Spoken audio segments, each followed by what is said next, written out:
y este es el capítulo 15 del Génesis. Vamos a orar y pedirle al Señor nos guíe en este día. Padre, venimos a ti, Señor, pidiéndote tu guía para poder extraer las verdades que estás diciendo por medio de este texto. Y te pedimos nos permitas aplicarlas a nuestras vidas, entender tu propósito para nosotros por medio de ellas, las verdades que hoy podamos practicar como nuestra manera de adorarte. En el nombre de tu precioso Jesucristo es que te pedimos esto. Amén.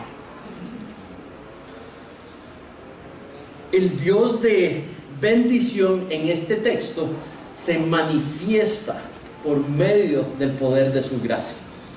Y eso es el tema de lo que quiere hablar en el texto. Dios se presenta a Moisés, nos está mostrando que Dios se presentó a Abraham como el Dios de bendición.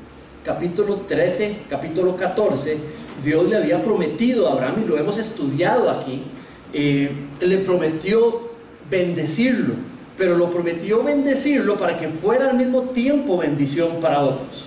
Y cuando dijo otros, habló de todas las familias de la tierra.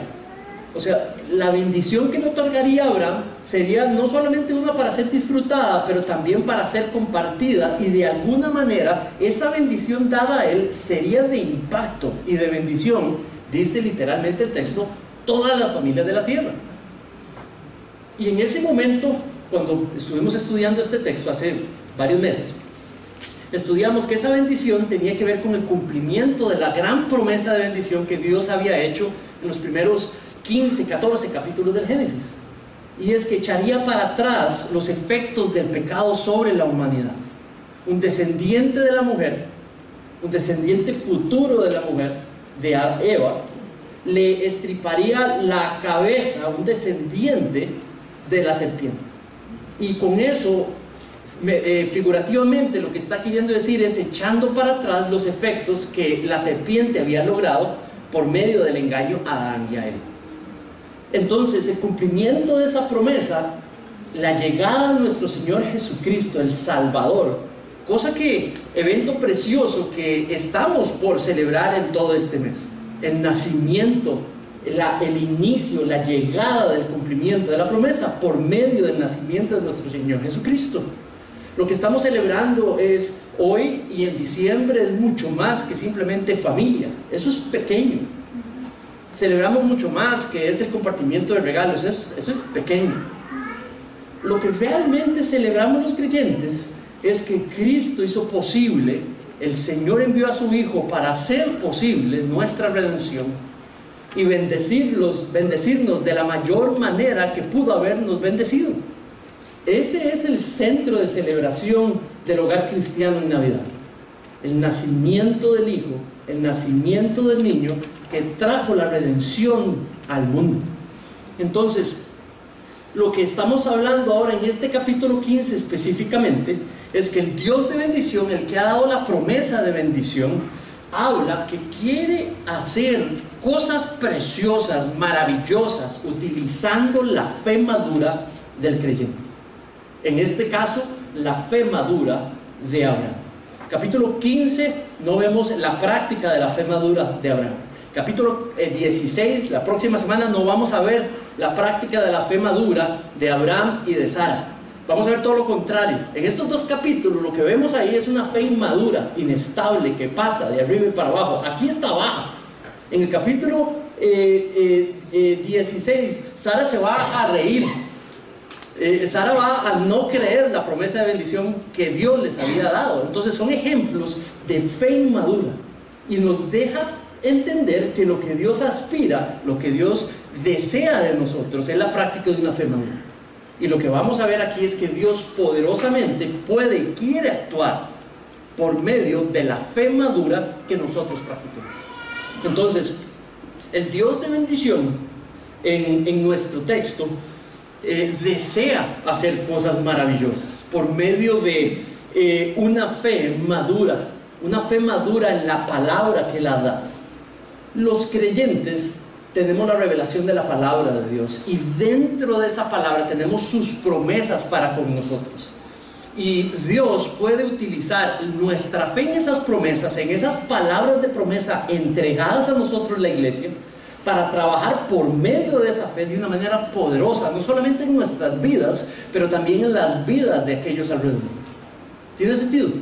Bueno, ¿cómo sé esto? Porque esa es la primera sección que habla la narración sobre esta pequeña escena en la historia que Moisés quiere narrar. Entonces, lo primero de lo que habla es que la palabra de Dios, cuando Él la da, Moisés quiere enseñarle a Israel que cuando Dios da su palabra, esa palabra está garantizada, esa palabra es segura, porque Dios es celoso cuando Él entrega su palabra, cuando Él promete algo. Entonces, mira el primer versículo. Después de estas cosas, la palabra del Señor vino a Abraham en visión, diciendo: no temas, Abraham. Ahora ponga atención a las dos promesas que le hace. Yo soy un escudo para ti. Y la segunda, tu recompensa será muy grande. Entonces ahí se está presentando como que, se está presentando primero como aquel que le hace una promesa por alguna razón de que va a ser su escudo, va a ser el escudo de Abraham. Eso quiere decir que se presenta como Dios protector de Abraham. Pero también dice que Él le va a dar una recompensa muy grande, una provisión muy grande. Entonces también se coloca como el Dios proveedor de Abraham. ¿Qué ha pasado en el capítulo 14? ¿Se acuerdan? Eran las guerras por las cuales pasó Abraham con los reyes y los derrotó. Dios lo protegió. Abraham practicó una fe bastante madura en esos capítulos, porque no solamente se declaró vivir dependiente de Dios, para lo cual fue creado, para vivir reflejando a Dios en dependencia de Dios, se declaró completamente dependiente de Dios, como aquel que le proveyera lo que necesitaba en medio de la batalla. Incluso no produjo con sus propias manos su riqueza, sino que más bien le dijo al rey, al único rey que había ganado con él, o que rescató, que no quiero tus riquezas porque mi proveedor es Dios. Entonces vemos a Abraham realmente actuando con una fe madura en capítulo 14, dependiente de Dios.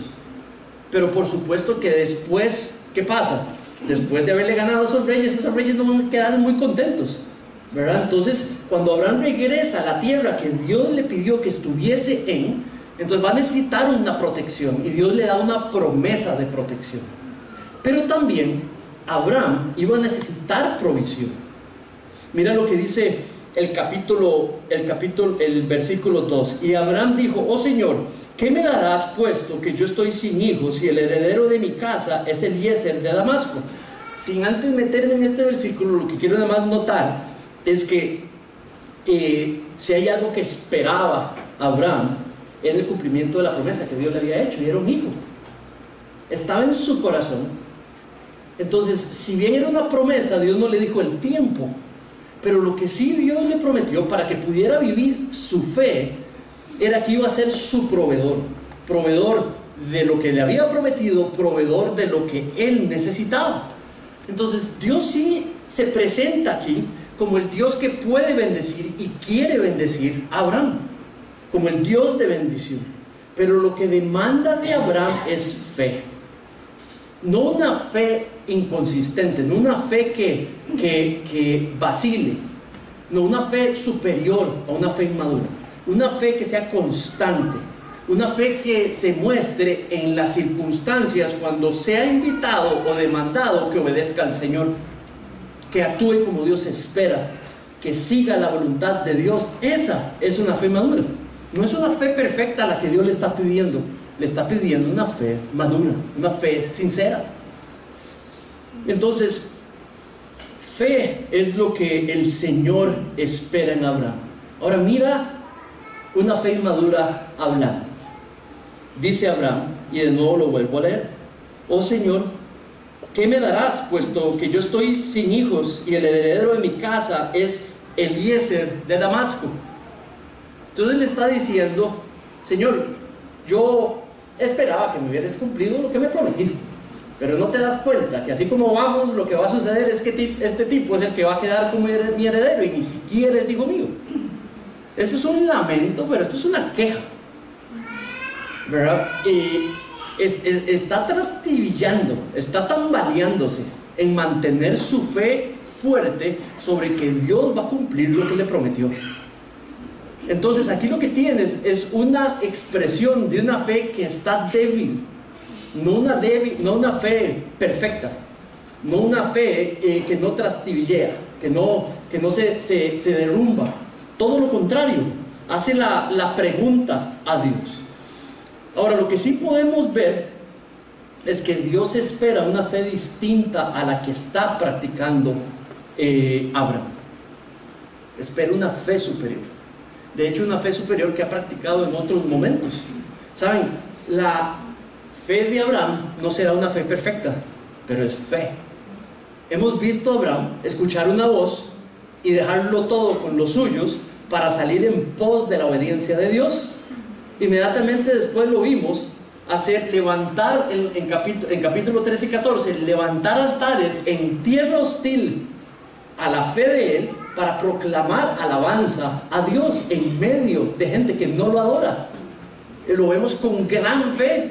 De pronto lo vemos tambalearse e irse para Egipto, y vimos lo que hizo en Egipto, una fe débil. Pero luego lo volvemos a ver cómo obedece a Dios y se derrumba de nuevo y va y se vuelve a meter en el plan de Dios. Y de nuevo ahora lo vemos fuerte en capítulo 14 contra los reyes en dependencia de Dios. Y ahora lo volvemos a ver trastabillar, dudar. ¿Lo ven conmigo?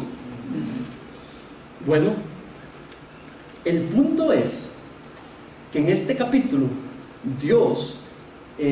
Moisés revela que Dios incluso bendijo una fe que no es perfecta.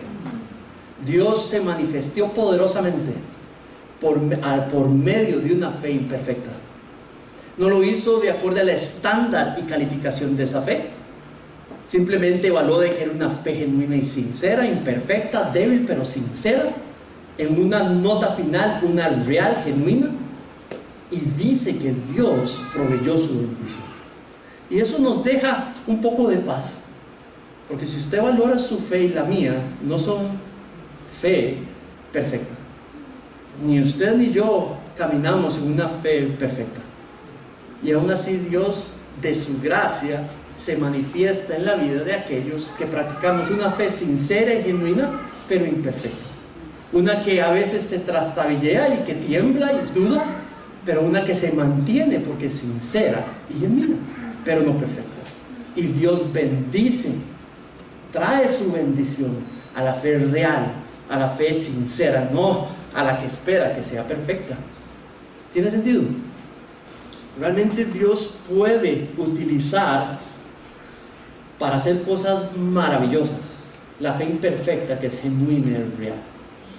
Mira ahora, Dios no se queda alcahueteando a Abraham.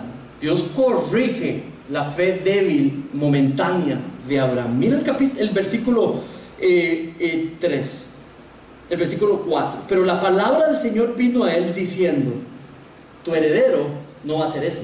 Tu heredero será uno que saldrá de tus entrañas. Él será tu heredero.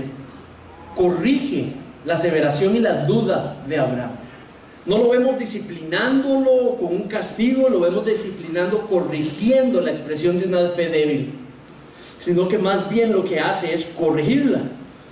Ahora, Dios sí llama a usted y a mí hoy. Dios sí llama a Abraham a tener una fe superior a la que estaba practicando, a crecer en la práctica de su fe. Mira el versículo 5. Dice: el Señor lo llevó afuera y le dijo: ahora mira al cielo, cuenta las estrellas, si te es posible contarlas. Y añadió: así de grande será tu descendencia. Esto es como el Señor diciendo: ok, estás dudando de mi palabra. Y es como que las palabras utilizadas es como que toma a Abraham de la mano, lo saca al jardín o a la terraza y le dice: vea, papito, vuelva a ver para arriba. Y le da una lección en el marco de una lección de astronomía. Le dice: cuéntalas, inténtalo, concluye por ti mismo que no las puedes contar, porque así exactamente será el cumplimiento de mi promesa el cumplimiento de mi palabra. Algo incontable será tu descendencia. Y por medio de ese acto, Dios lo que sí le está enseñando es que necesitas tener una fe superior a la que estás practicando. Sí necesitas depositar completamente tu fe, o sí o no. ¿Me vas a creer o no me vas a creer?, le dice a Abraham. Entonces, de nuevo, yo creo que en esa sección del 1 al 5, si está haciendo un llamado a nosotros hoy, si eso es lo que está invitando a Abraham a hacer, nos está declarando hoy que Dios, el Dios de bendición, el Padre nuestro, es un Dios de bendición, que busca bendecirlos a ustedes y a mí como sus hijos y sus hijas, proveyéndonos la manera de seguir su voluntad, la habilidad para seguir su voluntad. Pero quiere hacerlo y quiere hacer grandes cosas por medio de una fe que sea madura, que ha depositado su fe en el Señor y que ve su palabra como inamovible, como concreta, como algo sólido, y que no trastabillea fácilmente, aunque imperfecta, la tiene puesta en el Señor, en lo que ha prometido en su palabra cumplir. ¿Cómo está mi fe? ¿Cómo está mi fe, la de Enrique, hoy?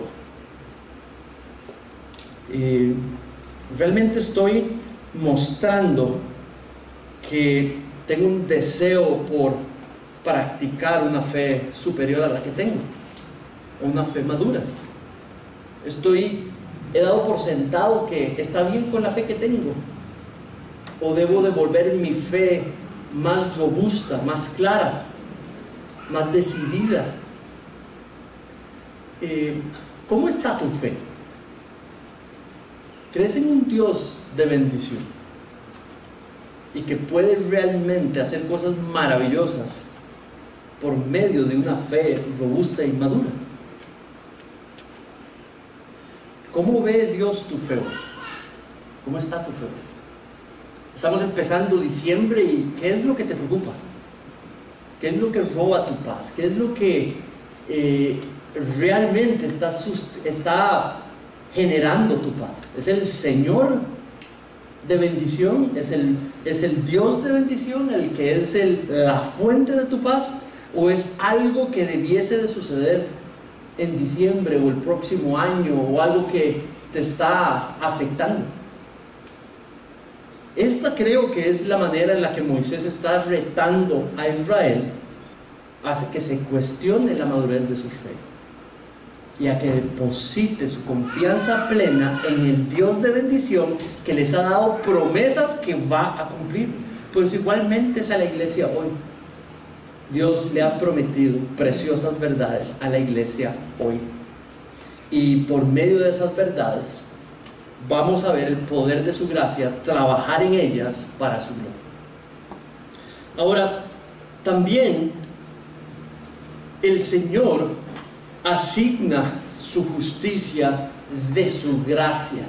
El texto nos muestra cómo el Señor asigna su justicia. Vamos a ver ¿qué palabra puedo utilizar? Asigna, imputa, cómo acredita su justicia a las personas de su gracia y por medio de la fe. Mira el versículo 6, y aquí me voy a quedar un ratito. Dice: y Abraham creyó en el Señor, y él se lo reconoció por justicia. Los siguientes versículos 7 en adelante vamos a volver a ver a Abraham dudar. Entonces, si antes de este versículo, que dice que él creyó, está una práctica de una fe inmadura, y si después de este versículo va a volver a mostrar cómo vuelve a practicar una fe inmadura, quiere decir que la justicia que le impreca, que le impugna, no está dependiendo de la calidad de la fe de Abraham. Este versículo es como un resumen de cómo Dios ve la calidad de la fe de Abraham en todo lo que ha vivido. No está hablando de basado que le da esto por el tipo de fe que está practicando.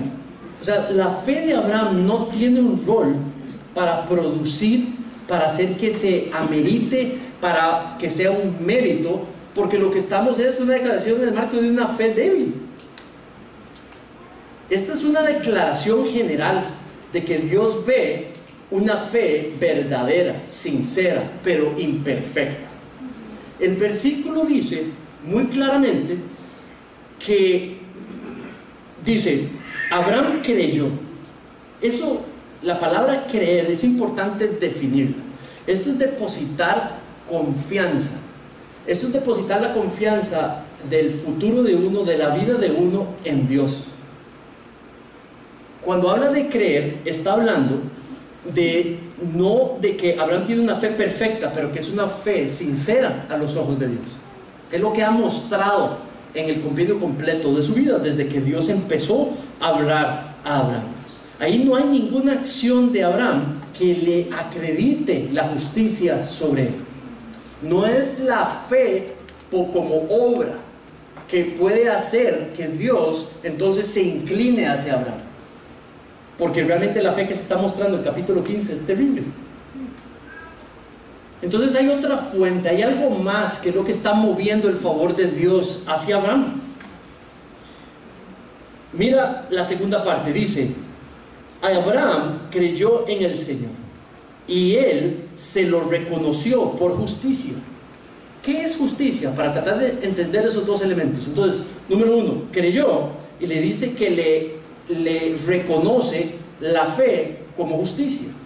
Justicia, cuando hablamos de la justicia de Dios, eso tiene que ver con la manera moral de vivir que agrada a Dios y que Dios acepta, que va de acorde a la ley de Dios.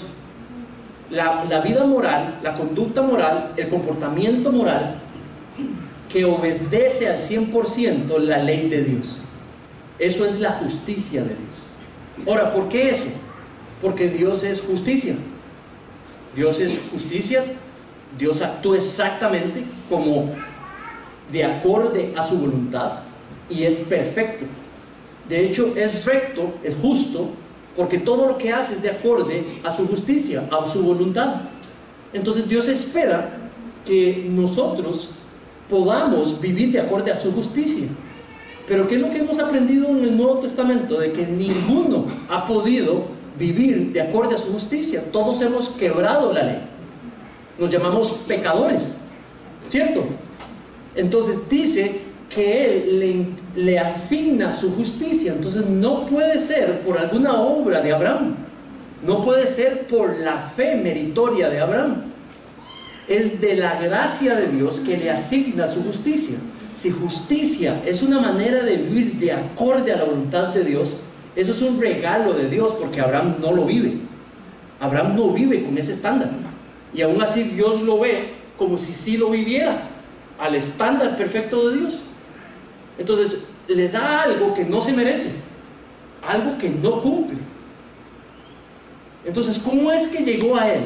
Bueno, llega de su regalo inmerecido, viene de su no merecimiento. Dios aún así da y bendice a Abraham con su salvación, con su justicia, y lo ve como alguien justo, no porque se lo merece, sino porque Dios lo hace de su gracia, de su misericordia.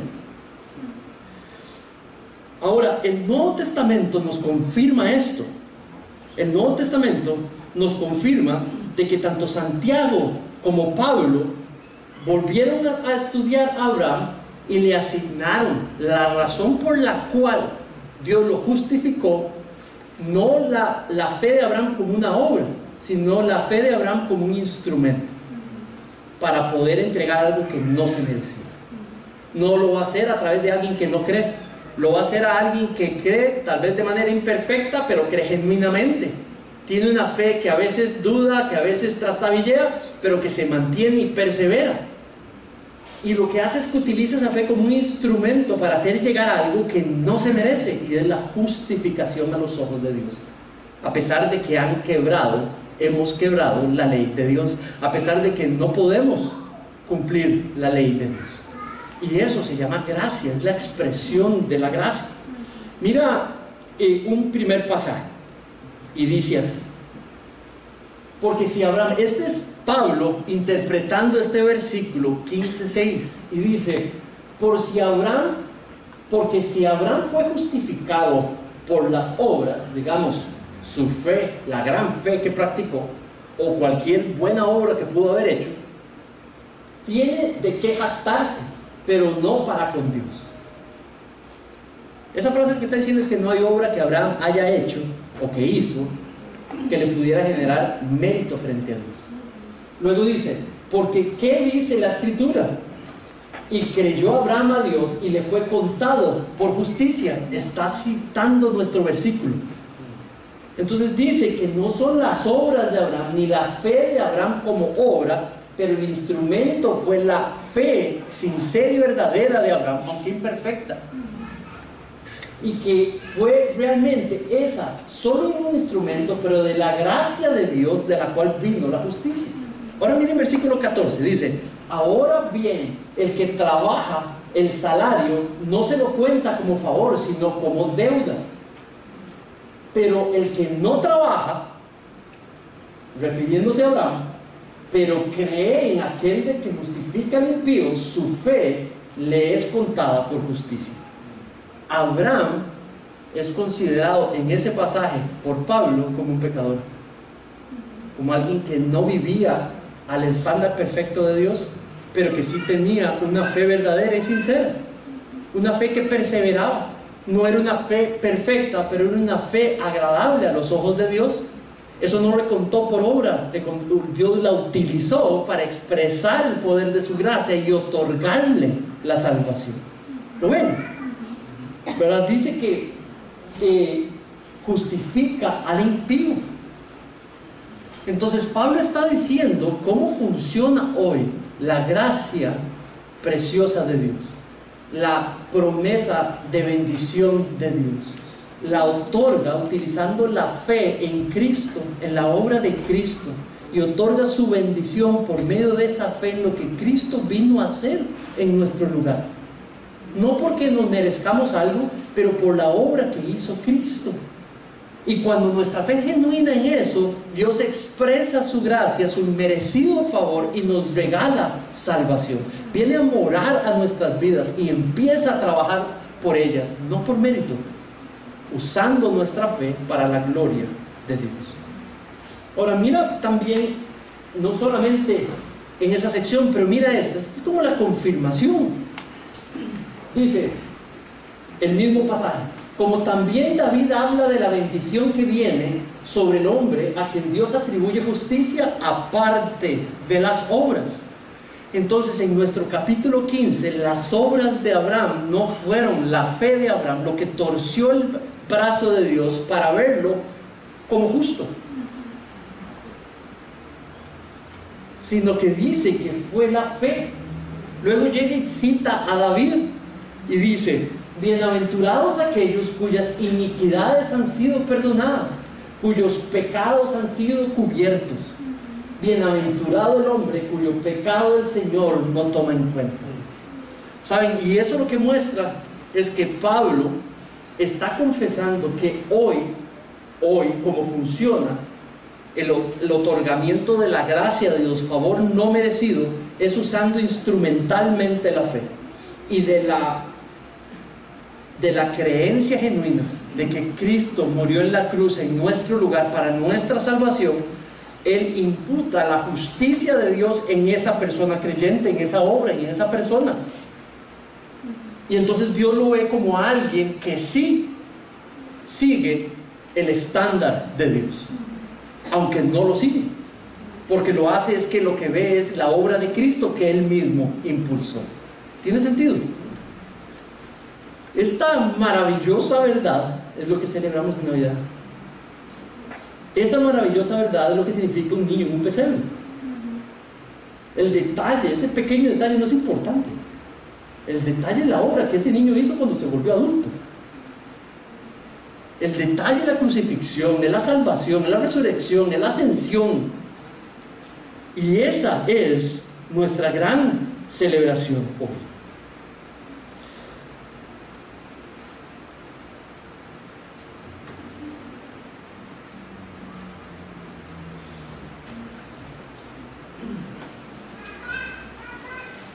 nunca tus obras o las mías van a mover el brazo de Dios para darnos salvación. Pero lo que sí Santiago dice es que una fe verdadera, una fe genuina, imperfecta pero genuina, una vez que Dios la bendice y Dios salva por medio de esa fe genuina en la obra de Cristo, dice que Él viene a morar su espíritu al corazón de ese creyente, y entonces ahora empieza como resultado a hacer obras que son agradables a Dios. Pero las obras no preceden la fe. La fe siempre tiene que preceder las obras. Las obras que deben de estar son producto de una fe genuina, pero las obras no producen nada en el corazón. Perdón. Dios asigna su justicia de su gracia por medio de la fe. Ahora el Señor también le dice a Abraham que Él garantiza el cumplimiento de su palabra por el celo que Él tiene con la palabra de pacto que ha entregado. Mira el siguiente versículo, no lo voy a leer todo, pero voy a decir pocas cosas porque es bastante de los detalles que hay allí. Lo primero que habla es de que la palabra de Dios es confiable. Esa es la primera aseveración que quiere dar ahí en esa sección. Cuando Dios dice algo, cuando Dios promete algo, puedes garantizarte de que Dios lo va a cumplir. Hay veces que las circunstancias pueden parecer retrasar el cumplimiento de las promesas de Dios, pero no le hacen nada, ni las acortan ni las alejan.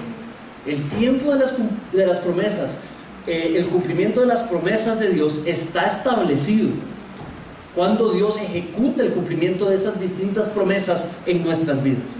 Pero las circunstancias sí pueden hacer sentir desánimo hacia nuestra percepción de esas promesas, cumplimiento de esas promesas, pero no cambian la promesa, y por ende lo que Dios nos pide es perseverar.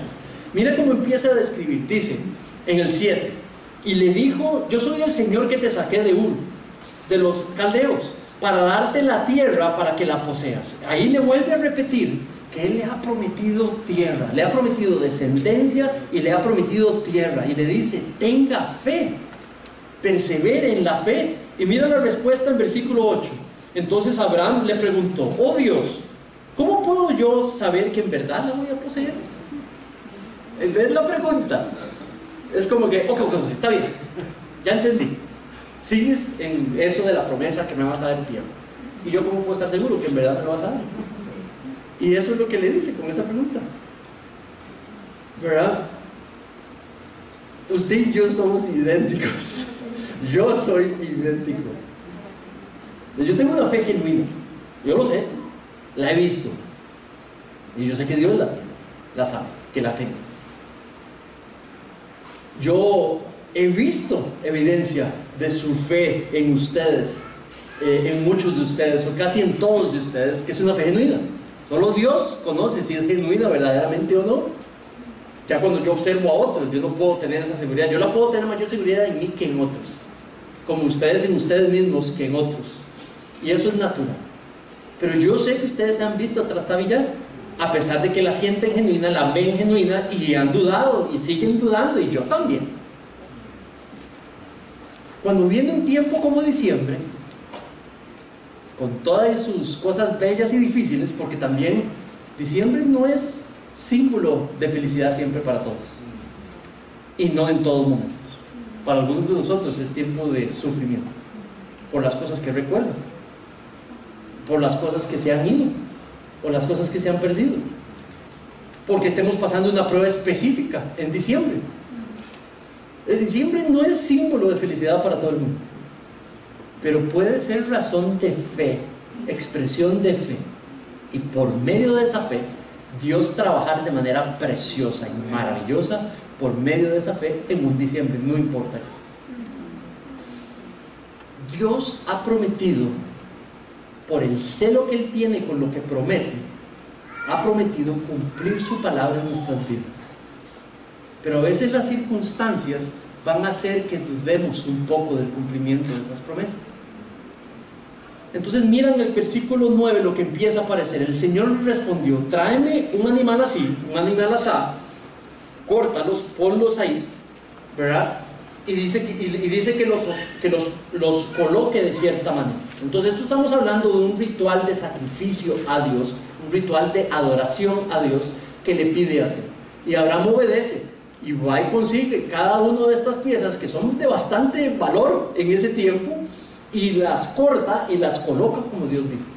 Ahora sigue en versículo 12 y explica cómo de pronto el Señor hizo a Abraham caer en un sueño profundo.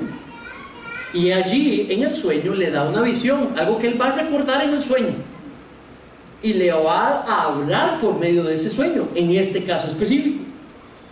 Y dice: el terror de una gran oscuridad cayó sobre él. Está dormido, él ve la visión y ve que hay una enorme, él puede ver los animales en el sueño, pero ve que hay una gran oscuridad que invade la escena. Y dice, y Dios le dice ahí: ten por cierto que tus descendientes serán extranjeros en una tierra que no es suya.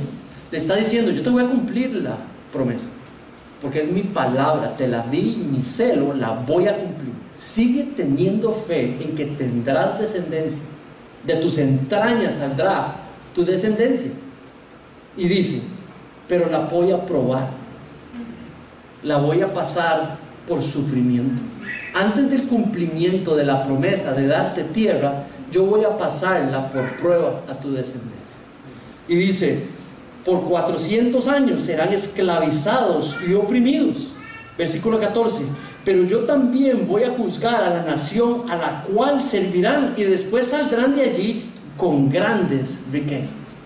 Moisés está describiendo esa promesa dada a Abraham a un pueblo que se llama Israel, para que Israel se dé cuenta que están a punto del cumplimiento, están en el tiempo del cumplimiento de esa promesa. Cuando Moisés les dice esta promesa, se dan cuenta que ya es el tiempo, esto es para nosotros.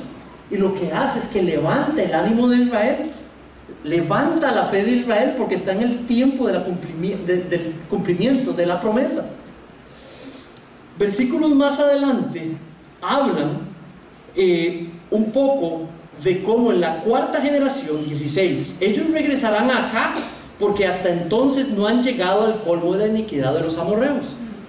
Dice: y sucedió que cuando el sol ya se había puesto, hubo densas tinieblas, y apareció horno humeante, una antorcha de fuego que pasó entre las mitades de los animales. Mucha gente interpreta esto de un montón de maneras y de distintas cosas, y realmente no, aquí en este texto no hay ninguna evidencia que nos permita decir esto cómo se come y esto cómo se digiere. ¿Para qué me sirve esto hoy? Yo le diría que esa descripción de esa visión, de ese sueño, es algo que Dios quería decirle algo a Abraham en el sueño, y eso es todo. Lo que estas dos imágenes de horno humeante y fuego, ¿qué dice? Antorcha de fuego. Estas dos imágenes, lo único que sí sabemos en otros libros de la Biblia es que son representación del celo de Dios por su palabra, y las utiliza literalmente, dice y describe en otros textos que cuando sale esa imagen es representativa de que Dios es celoso porque se haga su voluntad, lo que Él ha dicho que va a suceder. Entonces esta visión, lo que sí podemos tener claro es que Dios cumple lo que promete. La presencia de Dios garantiza el cumplimiento de su palabra. Y si Él está diciendo que le va a dar herencia y que le va a dar tierra, le está diciendo: yo te doy garantía, esta es mi garantía a ti, mi palabra. ¿Saben? Hasta aquí hemos aprendido dos cosas primarias: que la gracia de Dios se extiende utilizando la fe como instrumento, no como mérito, no como obra. Número uno, que Dios le extiende su justicia y ve como justo a los que no se merecen ser justos, a los que no han hecho nada para volverse justos a sus ojos. Quien lo hace todo es Dios, para poder vernos como justificados, ¿cierto? Eso quiere decir Eso quiere decir de que todos los miembros de un pacto con Dios, Dios los ve así.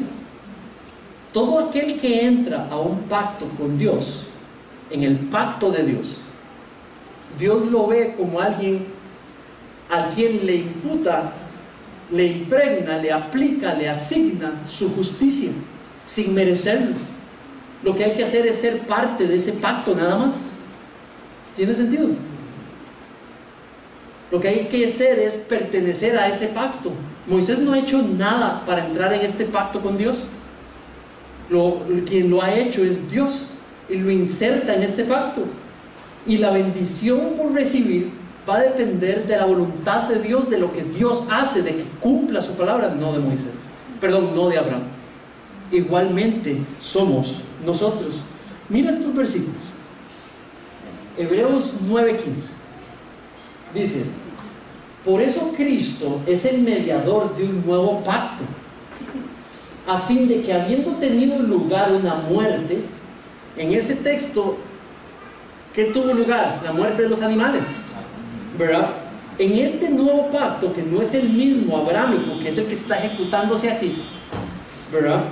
Dice que la muerte fue la de Cristo. ¿Para qué? Para la redención de todas las transgresiones que hemos cometido, ¿verdad? Bajo el primer pacto. En el primer pacto, el que quiebra la ley, muere. En el nuevo pacto, Cristo es el que muere en lugar del que quebró el primer pacto. Ustedes y yo fuimos creados a la imagen de Dios para acatar la ley de Dios a la perfección, pero quebramos la ley, y el merecimiento de la quiebra de la ley es la muerte. Y eso es lo que merecemos, el primer pacto. Pero en el segundo pacto, en el verdadero pacto, en el nuevo pacto, en ese, Cristo es el que muere en nuestro lugar, y aquel que pone su fe en esa muerte entra a ser participante del nuevo pacto, donde por la sangre de Cristo derramada nuestros pecados son perdonados. La gracia de Dios se imputa sobre nosotros sin merecerlo. Dice: los que han sido llamados reciben la promesa de herencia eterna. Eso quiere decir que la muerte física no determina el final de nuestras vidas. Eso quiere decir que la vida eterna se vuelve un regalo de su gracia para con nosotros, como miembros de este nuevo pacto. En diciembre no estamos celebrando el pacto mosaico. En el diciembre estamos celebrando la llegada del pacto de gracia, en el cual el niño que nace, que celebramos, nace un diciembre, se volvió adulto y murió por nuestras transgresiones, para que cuando ponemos nuestra fe en esa muerte y en su resurrección, entonces somos hechos pertenecientes a ese pacto, y entonces nos aplican las promesas de ese pacto hechas por Dios.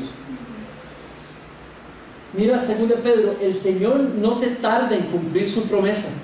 Según algunos entiende la tardanza, sino que es paciente para con ustedes, no queriendo que nadie perezca, sino que todos vengan al arrepentimiento. La gente de segunda de Pedro, lo estudiamos aquí porque estudiamos la carta, estaban sufriendo mucho, y algunos estaban dudando de que en verdad fuera a cumplir la promesa del regreso, la promesa de salvación. Y Pedro les dice: el sufrimiento a veces hace pensar que no llega, o que se va a tardar mucho en llegar al cumplimiento de las promesas de Dios. Y Pedro les dice: no teman, que están seguras por el celo de la palabra de Dios que lo va a hacer cumplir. En este texto, Dios le promete que los descendientes de Abraham iban a sufrir 400 años, pero que la promesa para ellos de bendición se cumpliría. ¿Saben? También el Señor tiene promesas de bendición para nosotros en la iglesia hoy. Promesas de bendición, de cumplimiento, porque somos parte de este nuevo pacto. Mira Hebreos, perdón.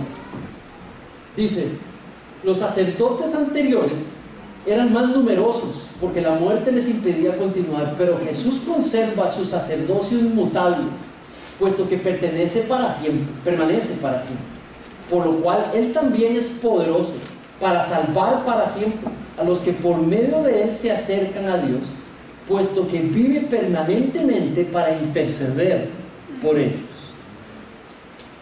esta es una promesa que está activa hoy, que mientras hoy vivimos nuestras vidas, Cristo intercede permanentemente por los que somos creyentes.